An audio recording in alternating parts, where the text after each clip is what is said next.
સુરતની જૂની બોમ્બે માર્કેટ નજીક આવેલા મહાનગરપાલિકાના પ્લોટમાંથી 14 જેટલી બિનવારસી ઐતિહાસિક તોપ મળી આવી છે.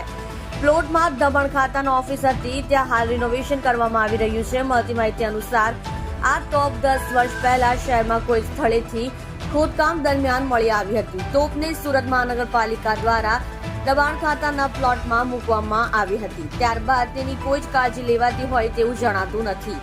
ત્યારે હાલ ફરી ઓફિસના રિનોવેશનના કામમાં ખોદકામ દરમિયાન તોપ મળી આવતા કુતૂહલ સર્જાયું. આપ જોઈ રહ્યા છો ગુજરાતની સૌથી પહેલા ખબર આપતી Surat express news channel director Rajesh મંગલીની સાથે.